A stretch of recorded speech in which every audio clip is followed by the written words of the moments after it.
Bonjour, aujourd'hui je vais traiter de quelque chose de bien particulier. Je veux parler du règlement financier budgétaire. Alors, ma présentation va faire abstraction la plus totale de l'obligation ou pas pour une collectivité locale d'avoir un règlement financier budgétaire. La présentation vise plutôt à tirer ou faire plutôt un bilan de ce qu'on doit y trouver dans ce règlement financier et qu'est-ce que finalement il est reproché par les chambres régionales des comptes dans les collectivités de ne pas trouver, finalement, voir un petit peu. C'est un véritable grand livre, sans connotation comptable dans ma réflexion. C'est un véritable grand livre des bonnes pratiques qu'on attend dans le règlement financier et budgétaire. Alors généralement, le règlement financier et budgétaire, vous l'avez, c'est un document qui est adopté, lorsqu'il est adopté par la collectivité, en tout début de mandature. Donc effectivement, c'est un document qui est vraiment le début du début de la mandature. Et comme son nom l'indique, on y trouve le mot financier et budgétaire. Donc en clair, vous comprenez que c'est un document qui est très large et qui va englober beaucoup de choses. Ça peut être bien sûr le budget, ça peut être la comptabilité, et on verra aussi, ce seront aussi les gens. Alors justement, je vais commencer tout de suite par ce que ça doit être rapidement. Je vais commencer par d'abord les acteurs. Le règlement financier, ce n'est pas une constitution, c'est pas simplement ça. C'est un document qui va associer des gens. Alors vous voyez apparaître sur la diapositive les mots, d'abord, quid des acteurs titulaires d'une délégation de signature? Eh bien oui, le règlement financier et budgétaire, il est là pour recenser l'ensemble des acteurs de la collectivité. Donc effectivement, que ce soit le maire, si c'est une commune, ou le président d'un conseil départemental et ou un président d'une communauté de communes, donc, ou éventuellement les adjoints ou vice-présidents, tous ces gens-là doivent pouvoir être recensés dans ce règlement financier et budgétaire. Donc on doit les avoir. Donc, alors ça vaut pour les élus, ça vaut aussi pour la chaîne des différents agents de la collectivité, alors titulaires ou non titulaires. Donc effectivement, tous ne sont pas dotés des mêmes pouvoirs, mais il n'empêche, le règlement financier doit pouvoir les recenser, ces gens-là. Donc il y a un véritable recensement des arrêtés. Alors je dis bien des arrêtés, puisque vous avez affaire à des arrêtés de délégation de signature, donc on voit périodiquement ces documents qui viennent se substituer le cas échéant. Alors, ok, vous avez des gens qui ont des délégations de signature en tant qu'ordonnateur par délégation. Il n'y a pas que le maire, mais bien évidemment un certain nombre d'agents de la collectivité qui ont ces délégations. Vous allez avoir une deuxième catégorie de personnes qui vont aussi être acteurs du budget de la collectivité. Je veux parler des régisseurs. Donc toutes ces personnes qui sont à manipuler de l'argent public, soit en dépenses, soit en recettes, et qui sont bien distincts des personnes titulaires d'une délégation de signature. Alors je dirais qu'un bon règlement financier doit non seulement les recenser, ces personnes, mais bien évidemment, il doit y avoir une vérification de base, qu'il n'y ait pas superposition entre les gens qui sont titulaires d'une délégation de signature et qui seraient éventuellement aussi en même temps régisseurs. Si c'était le cas, ce serait une faute. Et donc en matière de gestion, il faut pouvoir apporter la preuve à tout moment qu'il n'y a pas superposition de fonctions, au même titre qu'on n'a pas la possibilité d'être ordonnateur et comptable en même temps. Donc là, effectivement, c'est important de pouvoir le recenser. Ok, nous avons déjà identifié deux types de personnes. Alors seulement voilà, vous n'avez pas que ces gens-là. Vous avez aussi la chaîne comptable, et par chaîne comptable, là aussi, il va falloir identifier toutes ces personnes. Donc là aussi, un véritable recensement par service des gens qui sont censés intervenir dans la chaîne. Donc effectivement, alors c'est pas forcément nominatif, mais au moins pouvoir rappeler rapidement quelle est l'organisation budgétaire et comptable par grand service, voir un petit peu les gens qui interviennent. Oui, c'est important. Alors au-delà de pouvoir les recenser, c'est quand même aussi un outil de transparence, parce qu'on sait qui fait quoi. Et c'est important aussi de le dire. Qui fait quoi? Donc moi, si je suis aux finances, je ne pourrais pas avoir des actes de gestion budgétaire au titre de la direction du personnel ou en matière d'urbanisme, ainsi de suite. Donc chacun son travail, et donc c'est important d'avoir cette liste. Alors, ces listes, c'est comme tout, ça vit. Ça vit et bien évidemment il y a des gens qui arrivent, il y a des gens qui partent, et donc il est important de pouvoir procéder à de véritables mises à jour permanentes de toutes ces listes avec une datation, parce qu'effectivement, si les chambres régionales des comptes passent, elles aiment bien avoir à l'esprit de savoir qui faisait quoi jusqu'à quel moment. Donc effectivement, il faut avoir une modalité qui permette de venir modifier ce document du règlement financier pour voir à peu près jusqu'à quand telle personne était responsable de quoi.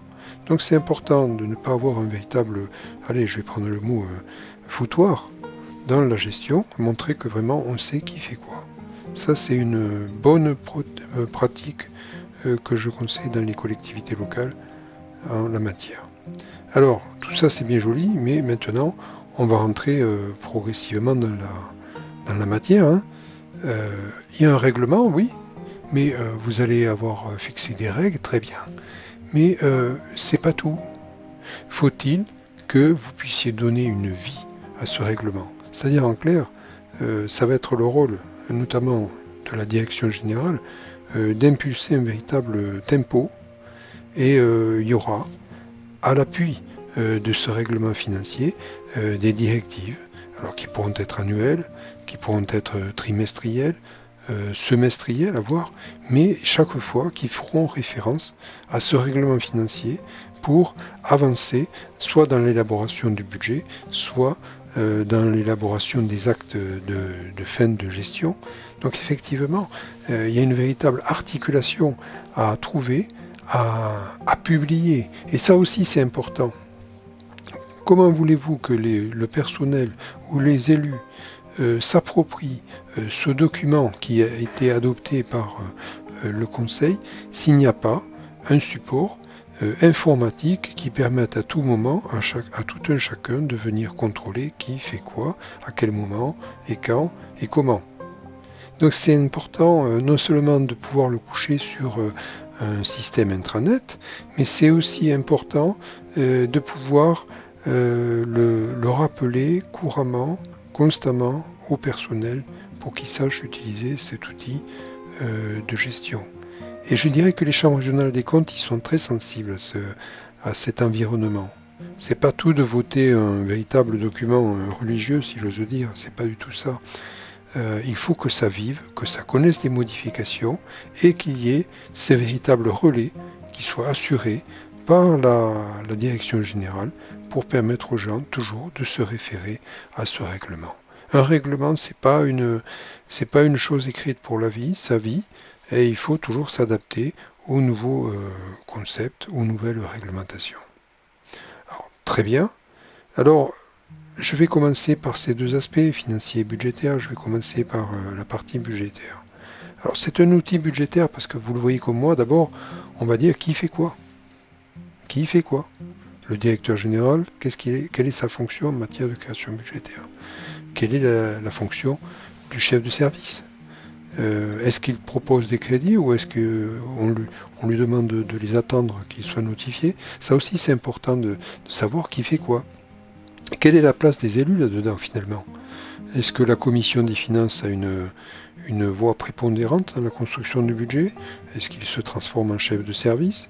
Ou est-ce que c'est simplement l'affaire du président de la commission des finances? Ce sont des points, voyez-vous, qui doivent être quelque part couchés sur ce document, qui permet un petit peu de faciliter la vie au quotidien de la collectivité locale. Alors, ok, nous avons déterminé les compétences de tout un chacun. Faudrait-il aussi se poser la question, quels sont les délais?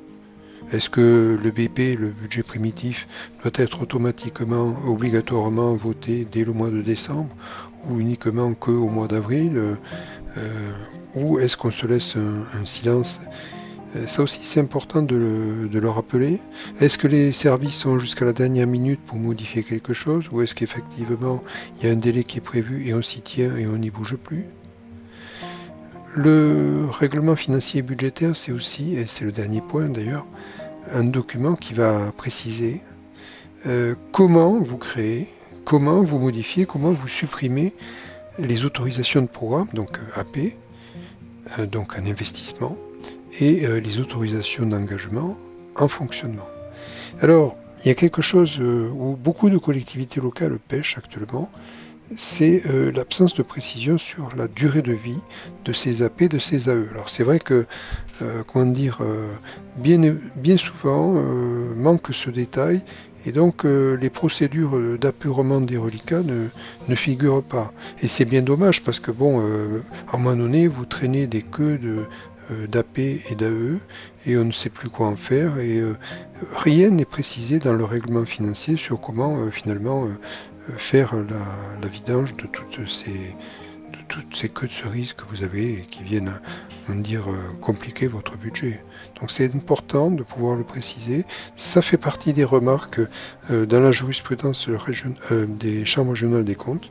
Donc à vous de le prévoir, comment on va faire. Donc je dirais qu'il ne faut pas attendre la dernière minute lorsqu'on a affaire à une nouvelle équipe, je dirais, de gestion, une nouvelle équipe communale ou départementale. C'est un document qui se prépare au moins 6 mois avant, de pouvoir se donner un instrument qui donne satisfaction à tous les chefs de service pour la future gestion. Alors, certes, c'est un instrument budgétaire, mais c'est aussi un instrument comptable, financier. D'abord, il est là pour rappeler que, quelle que soit la taille de la collectivité, il y a une obligation de comptabilité d'engagement. Alors c'est vrai que je m'en étais expliqué dans des vidéos précédentes en rappelant le chaînage de la comptabilité d'engagement, donc liquidation, mandatement, oui certes, mais il faut le rappeler. C'est impératif. Alors, je dirais que c'est pas tout de l'écrire noir sur blanc, en lettres d'or sur un document. Faut-il que le logiciel aussi vienne aussi rappeler cette obligation de ne pas pouvoir passer à la liquidation si on n'a pas ouvert au préalable un engagement. Au-delà de ça, je dirais que le règlement financier va aussi préciser des seuils de rattachement. Et c'est important de pouvoir le rappeler, ce seuil de rattachement, parce que je le dis et je le répéterai toujours, mais un seuil de rattachement n'est pas le fait du prince. Ce n'est pas un pouvoir propre au maire de pouvoir fixer, voilà, cette année, le seuil de rattachement est à 100 €, l'année suivante, il sera à 500, l'année d'après, il sera à 300. Non, c'est le conseil municipal qui le fixe définitivement ou pour une certaine période. Mais enfin, peu importe, ce n'est pas le pouvoir de l'ordonnateur, c'est le pouvoir de l'assemblée délibérante de fixer à quel niveau on fixe ce seuil de rattachement. C'est aussi le conseil municipal dans ce règlement financier qui va déterminer le type de provision qu'on va passer. Alors je ne saurais trop insister sur le fait que les provisions doivent être précisées.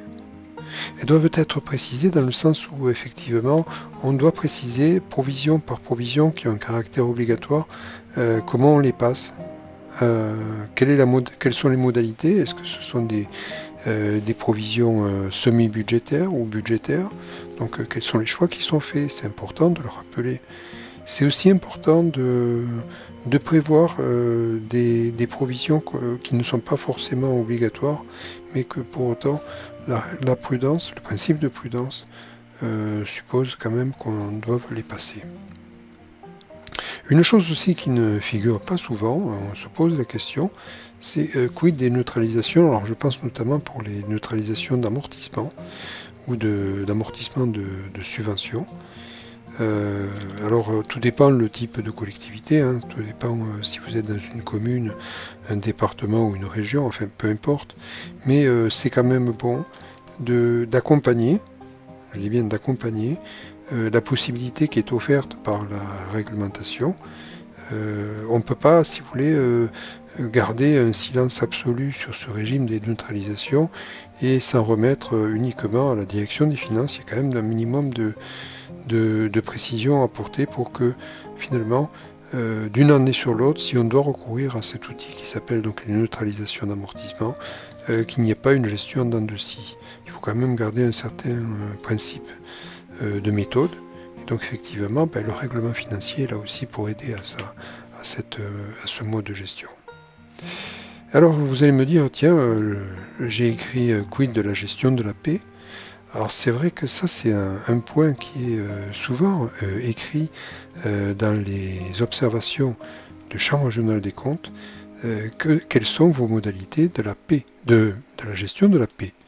Eh oui, comment est établi le service fait, comment sont gérés les mouvements de grève, donc comment sont versées les primes, comment sont versées les primes, sur quelle est la fréquence. C'est intéressant de voir cette nouvelle. Alors c'est pas forcément demandé par la législation, mais les chambres régionales des comptes s'intéressent à ce point-là, et donc je me suis dit, tiens, je vais quand même vous le signaler dans cette vidéo. Ce sera peut-être un axe de réflexion. Alors j'ai abordé les impératifs budgétaires et comptables. Je voudrais terminer avec quand même des objectifs aussi qui apparaissent dans la fameuse jurisprudence. D'abord, le règlement financier et budgétaire, c'est quand même un outil de transparence. Un outil de transparence parce qu'on sait exactement qu'est-ce qu'il se passera en telle matière. Donc vous allez, normaliser des pratiques, et si c'est bien, s'il y a un bon relais qui est assuré entre le règlement financier et la pratique, eh bien on pourra dire, voilà, nous avons agi en fonction de. Et donc ça, effectivement, ça vient donner une impression vraiment de sérieux, de probité, et conformément d'ailleurs à une de mes vidéos précédentes, la notion de probité, elle passe par là, c'est clair. Au-delà de la transparence, il y a la prévisibilité. Eh bien oui, ça veut dire que vous n'êtes pas une collectivité qui finalement agit en dents de scie, un coup je fais, un coup je fais pas, un coup je fais, un coup je fais pas, peut-être demain on verra. Non, donc vous restez droit dans votre mode de gestion. Et je crois que c'est important de le dire. Donc ça donne vraiment une impression de solidité de votre gestion. Et donc effectivement, on est très loin de ces quelques sauterelles là qui donnent vraiment une très mauvaise impression de la gestion de la collectivité. Le règlement financier, c'est aussi une reprise en main de la gestion faite par l'ordonnateur. Donc en fait, il n'y a pas de pouvoir propre de l'ordonnateur, il ne fait pas toujours ce qu'il veut, et donc le règlement financier, c'est l'occasion pour la Chambre, et surtout pour le Conseil, de rappeler au maire, voilà, il y a ceci, cela qui doivent être fait, on ne fait pas tout ce qu'on veut. Alors, je vais quand même moduler mon propos en disant quand même, c'est souvent le maire qui propose un règlement financier, donc il ne va pas se mettre un texte sur quelque chose qu'il n'aura pas envie de faire. Donc effectivement, c'est quand même un point que je modulerai. Alors le dernier point, c'est la non-discrimination. Alors en disant ça, je voudrais quand même qu'il y ait quand même un point, je pense notamment aux subventions. Il y a pas mal de chambres qui ont reproché à des collectivités d'avoir des modalités d'attribution de subventions, notamment de dotations entre communes membres, des communautés de communes qui attribuent des dotations qui n'étaient pas claires, et donc d'une commune à une autre, il n'y avait pas tout à fait les mêmes règles d'attribution, et donc cette discrimination était reprochée. Ce que je dis en matière de versement de dotation, on le retrouve aussi en matière de versement de subventions. Très généralement, les chambres se sont aperçues aussi que des subventions pouvaient être instruites par un fonctionnaire, et finalement l'organisme bénéficiaire pouvait être la même personne, et donc dans un sens de probité accrue, eh bien le règlement financier prohibe certains modes d'instruction. Donc là aussi, ça peut être aussi un instrument qui vient faciliter l'acceptation et puis augmenter la transparence de la gestion de la collectivité. Voilà, j'en ai fini. Alors en sachant que cette vidéo n'est pas une fin en soi, elle est là aussi pour vous signaler que donc il y aura aussi des stages qui seront organisés dans le cadre de cette chaîne pour vous aider à construire vos règlements financiers, pour vous permettre donc de comparer un peu vos pratiques. Et donc si vous avez un intérêt sur cette pratique du règlement financier, eh bien je vous invite à revenir un petit peu vers moi et de me faire part donc de vos remarques, en attendant bien sûr la création de cet atelier spécial règlement financier. A très bientôt et merci pour votre attention.